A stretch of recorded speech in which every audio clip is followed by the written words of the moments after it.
नमस्कार, मैं हूं अंकुर और आप देख रहे हैं सत्य हिंदी का न्यूज बुलेटिन। एक नजर अब तक की सुर्खियों पर। बीजेपी ने लोकसभा चुनाव 2024 के लिए शनिवार को उम्मीदवारों की पहली सूची जारी कर दी है। बीजेपी ने पहली सूची में 195 उम्मीदवारों के नाम जारी किए हैं। लिस्ट के अनुसार प्रधानमंत्री मोदी बनारस से, अमित शाह गांधीनगर से, तो असम के डिब्रूगढ़ से सर्बानंद सोनोवाल अपनी किस्मत दोबारा आजमाएंगे। 34 केंद्रीय और राज्य मंत्री इस सूची में हैं। लोकसभा अध्यक्ष का भी नाम है। 2 पूर्व मुख्यमंत्री का नाम भी शामिल है। दिल्ली से बीजेपी ने 5 प्रत्याशियों का ऐलान किया है। लिस्ट में चांदनी चौक से प्रवीण खंडेलवाल, नॉर्थ ईस्ट से मनोज तिवारी, नई दिल्ली से बांसुरी स्वराज, पश्चिमी दिल्ली से कमलजीत शेरावत, दक्षिणी दिल्ली से रामवीर सिंह बिधूड़ी को मौका दिया गया है। बीजेपी ने लोकसभा चुनाव 2024 को लेकर प्रत्याशियों की पहली लिस्ट जारी कर दी है। किसानों को झटका देते हुए खीरी से बीजेपी ने फिर अजय मिश्रा टेनी को टिकट दिया है। वहीं बनारस से पीएम मोदी और मथुरा से हेमा मालिनी चुनाव मैदान में होंगी। आगामी लोकसभा चुनाव के लिए उम्मीदवारों की जारी हुई बीजेपी की पहली सूची में उत्तर प्रदेश के लखीमपुर खीरी से अजय मिश्रा टेनी को टिकट दिए जाने पर किसान नेता पंढेर ने आपत्ति जताई है। किसान नेता सरवन सिंह पंढेर ने एक वीडियो बयान में कहा, लखीमपुर खीरी से अजय मिश्रा टेनी को टिकट देकर बीजेपी ने किसानों के जख्म पर नमक छिड़का है। ये आंदोलन तब तक जारी रहेगा जब तक किसानों को न्याय नहीं मिल जाता। बता दें, सरवन सिंह पंढेर के नेतृत्व में ही मौजूदा किसान आंदोलन चल रहा है और 13 फरवरी के बाद से ही किसान पंजाब और हरियाणा के शंभू बॉर्डर पर डटे हुए हैं। बीजेपी ने आज लोकसभा चुनाव के लिए 195 प्रत्याशियों की अपनी पहली सूची जारी कर दी। इसमें मध्य प्रदेश के 29 में से 24 सीटों पर उम्मीदवार का ऐलान कर दिया गया है। ज्योतिरादित्य सिंधिया को गुना से, खजुराहो से वीडी शर्मा, ग्वालियर से भारत सिंह कुशवाहा और जबलपुर से आशीष दुबे को टिकट दिया गया है। वहीं विदिशा से शिवराज सिंह चौहान और भोपाल से आलोक शर्मा को टिकट दिया गया है। बीजेपी की पहली लिस्ट में दिल्ली से जिन 5 उम्मीदवारों के नाम हैं उनमें चांदनी चौक से प्रवीण खंडेलवाल, नॉर्थ ईस्ट से दिल्ली से मनोज तिवारी, नई दिल्ली सीट से बांसुरी स्वराज, पश्चिमी दिल्ली सीट से कमलजीत शेरावत और दक्षिणी दिल्ली सीट से रामवीर सिंह बिधूड़ी शामिल हैं। दिल्ली में लोकसभा की 7 सीटें हैं और पिछले चुनाव में सभी सीटें बीजेपी ने जीती थीं। बता दें, नई दिल्ली सीट से मीनाक्षी लेखी जीती थीं, चांदनी चौक से हर्षवर्धन, दक्षिणी दिल्ली से रमेश बिधूड़ी और पश्चिमी दिल्ली से प्रवेश वर्मा सांसद थे, जिनके टिकट कट गए हैं। इनकी जगह पर नए चेहरों को मौका दिया गया है। वहीं उत्तर पूर्व दिल्ली से मनोज तिवारी ही सांसद थे और पार्टी ने एक बार फिर उन पर भरोसा जताया है और उन्हें उसी सीट से टिकट दिया गया है। कांग्रेस के एक वीडियो पोस्ट में बयान को तोड़ मरोड़ कर पेश किए जाने पर केंद्रीय मंत्री नितिन गडकरी की ओर से कानूनी नोटिस भेजे जाने पर कांग्रेस ने कहा कि उसने कुछ गलत नहीं किया।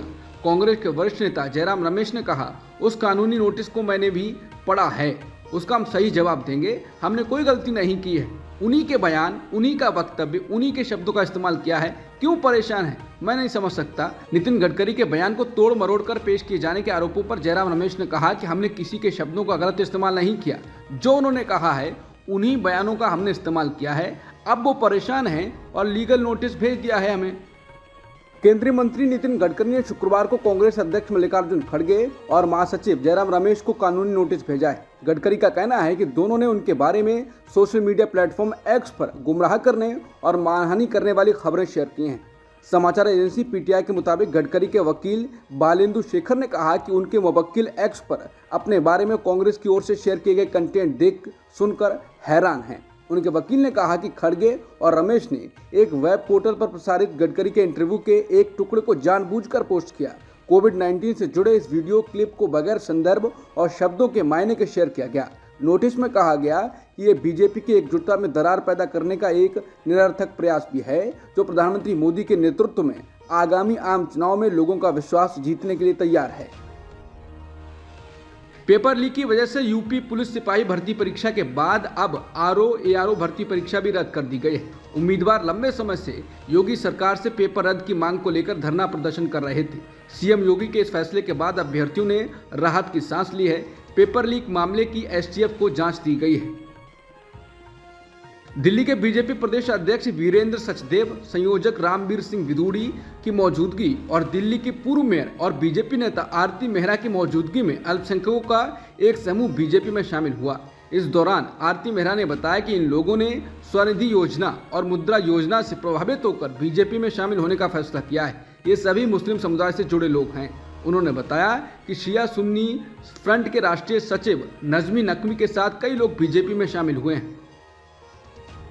राहुल गांधी ने एक बार फिर कहा है कि भारत में पाकिस्तान और बांग्लादेश से दोगुनी बेरोजगारी है। उन्होंने कहा कि अगर इंडिया गठबंधन की सरकार केंद्र में आती है तो एमएसपी की कानूनी गारंटी दी जाएगी। शनिवार को राजस्थान के धौलपुर से जारी हुई भारत जोड़ो न्याय यात्रा में एक जनसभा को संबोधित करते हुए राहुल गांधी ने केंद्र की मोदी सरकार पर निशाना साधा। उन्होंने कहा कि हिंदुस्तान में पाकिस्तान और बांग्लादेश से दोगुनी बेरोजगारी है। ऐसा क्यों हुआ है?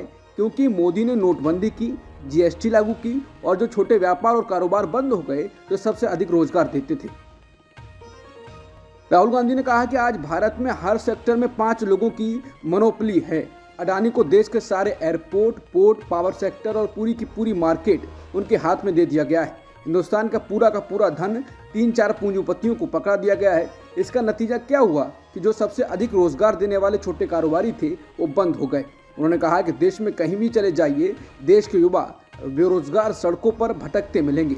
नरेंद्र मोदी जी ने 16 लाख करोड़ रुपए हिंदुस्तान के 10-15 पूंजीपतियों का माफ कर दिया है, लेकिन किसानों का 1 रुपया माफ नहीं किया।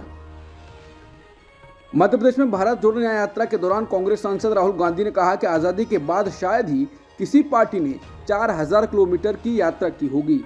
ये यात्रा बहुत फायदेमंद रही क्योंकि देश में 2 विचारधाराओं के बीच की लड़ाई साफ नजर आ रही थी। नफरत और मोहब्बत के बीच की लड़ाई, अहिंसा और हिंसा के बीच की लड़ाई साफ दिखाई दे रही है। एक तरफ बीजेपी एक धर्म को दूसरे धर्म से, एक जाति को दूसरी जाति से बांट रही है, तो दूसरी तरफ सबको साथ लाने के लिए कांग्रेस पार्टी की पूरी विचारधारा एक लाइन में आ गई है।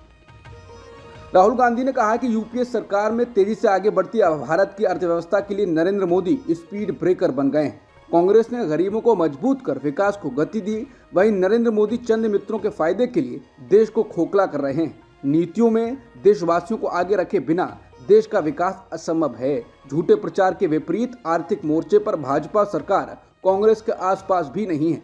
आंकड़े इस बात की गवाही दे रहे हैं। पीएम मोदी आमतौर पर मंच पर डाली जाने वाली माला में अकेले ही दिखते हैं। पिछले दिनों राजनाथ सिंह और नड्डा का एक वीडियो वायरल हुआ था जिसमें राजनाथ माला के अंदर आ रहे होते हैं, लेकिन उसी वक्त नड्डा को हमेशा माला के बीच में जाने से रोकने के लिए इशारा करते हैं। फिर राजनाथ भी इशारा देखकर रुक जाते हैं। लेकिन पीएम मोदी ने आज बिहार में नीतीश के साथ उल्टा कर दिया। उन्होंने आज औरंगाबाद में जब उन्हें माला पहनाई जा रही थी तब उन्होंने नीतीश कुमार को जबरदस्ती उस माला में खींच लिया। नीतीश रुकते रहे लेकिन पीएम मोदी उन्हें अंदर लाकर ही माने। औरंगाबाद में शनिवार को प्रधानमंत्री मोदी के साथ एक रैली के दौरान मंच साझा करते हुए बिहार के मुख्यमंत्री नीतीश कुमार ने पीएम मोदी को आश्वस्त किया कि वो अब बीजेपी के साथ ही रहेंगे। नीतीश कुमार ने अपने संबोधन के दौरान जो बातें कही उसे सुनकर पीएम मोदी खिलखिलाकर हंसने लगे। नीतीश कुमार ने कहा कि आप पधारे हैं यहाँ तो हम लोगों को बड़ी खुशी हो रही है। आप पहले आए थे और इधर हम गायब हो गए थे, हम फिर आपके साथ हैं। ये बोलते हुए खुद नीतीश कुमार के चेहरे पर मुस्कुराहट थी तो प्रधानमंत्री मोदी भी खिलखिलाकर हंसने लगे। इसके बाद नीतीश कुमार ने कहा कि हम आपको आश्वस्त करते हैं कि अब इधर उधर होने वाले नहीं हैं, हम रहेंगे आप ही के साथ। हम लोग तो 2005 से लगातार एक साथ ही हैं, मिलकर बहुत काम किए हैं। किया जा रहा है, ये बहुत खुशी की बात है और हम लोगों के यहाँ भी बहुत सारा काम जो चल रहा है वो काम ये तेजी से कराएंगे। और आज तो मैं अभिनंदन करता हूँ कि आप फिर पधारे हैं यहाँ, तो आज हम लोगों को बड़ी खुशी की बात है। आप पहले आए थे, इधर हम गायब हो गए थे, तभी हम फिर आपके साथ हैं। प्रधानमंत्री मोदी ने आज औरंगाबाद में एक सार्वजनिक जनसभा की और चुनावी बिगुल फूंक दिया। साथ ही दोहराया कि बिहार का विकास मोदी की गारंटी है। उन्होंने कहा कि अब बिहार में डबल इंजन की सरकार है और राज्य में शांतिपूर्ण विकास का शासन आ गया है। बिहार की बहनों और बेटियों का अधिकार मोदी की गारंटी है। लालू प्रसाद यादव ने सोशल मीडिया पर वीडियो पोस्ट किया है जिसमें वो लोगों से 3 मार्च को पटना के गांधी मैदान में राजद की महारैली में आने की अपील कर रहे हैं। इसके साथ ही उन्होंने कहा कि आप लोग इकट्ठा होकर केंद्र की भाजपा सरकार को उखाड़ फेंकने का काम करें। राजद सुप्रीमो लालू यादव ने कहा कि भाई और बहनों को 3 मार्च को पटना के गांधी मैदान में जन विश्वास रैली का आयोजन किया गया है। सभी गरीब, किसान, मजदूर और नौजवान लोग बड़ी संख्या में पहुंचे और केंद्र की भाजपा सरकार को उखाड़ फेंकने का काम करें। हिमाचल प्रदेश कांग्रेस के बागी विधायक राजेंद्र राणा ने शनिवार को दावा किया कि मुख्यमंत्री सुखविंदर सिंह सुक्खू की कार्यशैली से घुटन महसूस कर रहे पार्टी के 9 और विधायक उनके संपर्क में हैं।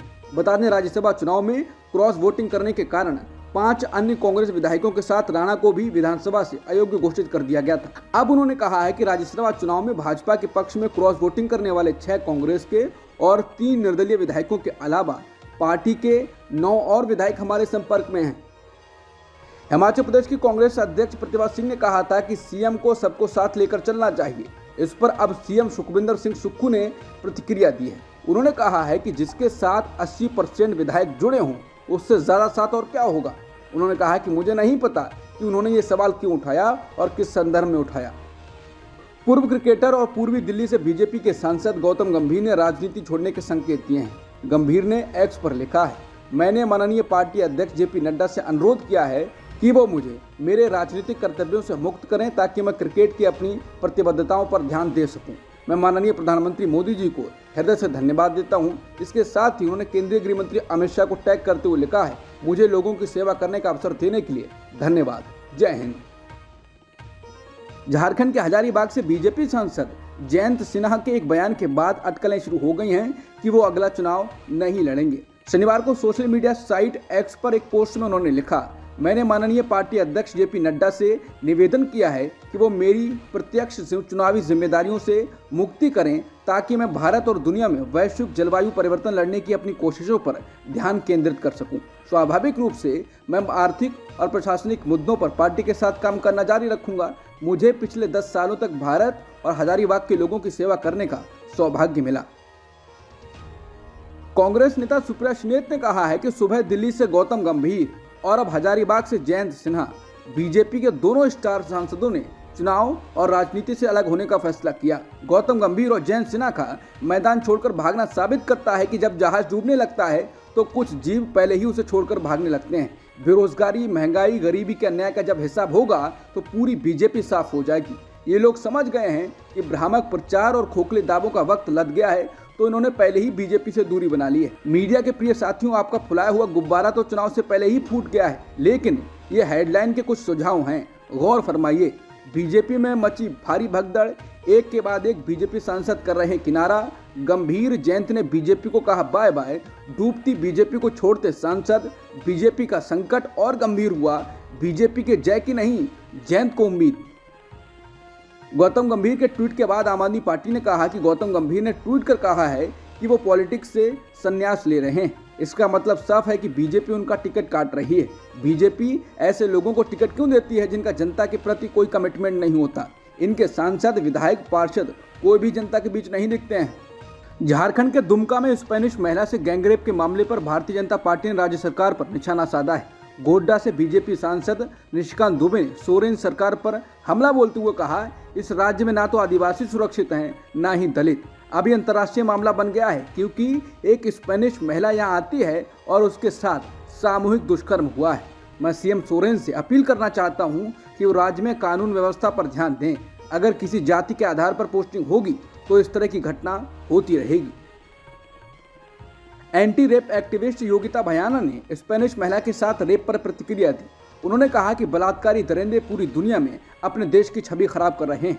अतिथि देवो भव के संस्कार वाले हमारे देश में स्पेन की नागरिकता वाले एक दंपति के साथ झारखंड के दुमका के हंसडीहा थाना क्षेत्र में गैंगरेप हुआ, जो निहायत ही जघन्य है। महिला के अनुसार 7 अज्ञात लोगों ने उसके साथ रेप किया और पति को बंधक बनाया। आज जब भारत विश्व पटल पर स्वयं को पर्यटन स्थल के रूप में प्रस्तुत कर रहा है, ऐसे में ये घटना देशवासियों के लिए शर्मनाक है। क्रिकेटर युवराज सिंह ने आगामी लोकसभा चुनाव लड़ने की खबरों पर चुप्पी तोड़ी है। युवराज सिंह ने उन रिपोर्टों का खंडन किया है जिनमें कहा गया था कि वो पंजाब की गुरदासपुर सीट से चुनाव लड़ सकते हैं। युवराज ने एक्स पर लिखा, मीडिया में मेरे चुनाव लड़ने की खबरें आ रही हैं, लेकिन मैं गुरदासपुर से चुनाव नहीं लड़ रहा हूँ। अलग अलग स्तर पर लोगों का समर्थन और उनकी मदद करना ही मुझे पसंद है। मैं अपने फाउंडेशन यूवी कैन के जरिए से काम करता रहूँगा। आइए अपनी बेहतरीन क्षमता के जरिए बदलाव की कोशिश जारी रखें। जामनगर एयरपोर्ट को 10 दिनों के लिए अंतर्राष्ट्रीय हवाई अड्डा घोषित किया गया है ताकि यहां Bill Gates, Mark Zuckerberg, Rihanna, Ivanka Trump और कई पूर्व प्रधानमंत्रियों का स्वागत हो सके। दरअसल अंबानी परिवार के अनंत अंबानी और राधिका मर्चेंट की शादी की पार्टी यहां शुक्रवार को शुरू हो चुकी है। हाई प्रोफाइल मेहमानों को जामनगर में उतारने के लिए यहां के डिफेंस एयरपोर्ट को यहां छूट दी गई है। द हिंदू अखबार की रिपोर्ट के मुताबिक एक अधिकारी ने कहा कि जामनगर एयरपोर्ट 25 फरवरी से ही इंटरनेशनल घोषित है और 5 मार्च तक यहां इंटरनेशनल फ्लाइट उतर सकती हैं। केंद्र सरकार के स्वास्थ्य मंत्रालय, वित्त मंत्रालय और गृह मंत्रालय ने हवाई अड्डे पर कस्टम, इमिग्रेशन और अलग रूम सुविधा स्थापित कर दिया है। हालांकि इसके लिए इस डिफेंस एयरपोर्ट पर सुरक्षा के मद्देनजर कई बदलाव करने पड़े, क्योंकि इस एयरपोर्ट के पूरे क्षेत्र में आम लोगों के आने जाने पर प्रतिबंध है। यहाँ कड़ी सुरक्षा रहती है। वहीं एयरपोर्ट को इंटरनेशनल एयरपोर्ट बनाने पर लोगों का कहना है कि मेरी जानकारी में था कि देश में वीवीआईपी कल्चर खत्म हो गया है, किसी को वीवीआईपी ट्रीटमेंट नहीं मिलता है, लेकिन यहाँ तो मिल रहा है। केंद्र की मोदी सरकार को और भी बेहतर ढंग से चलाने के लिए प्राइवेट क्षेत्र के 25 एक्सपर्ट जल्द ही केंद्र में प्रमुख पदों पर तैनात होने जा रहे हैं।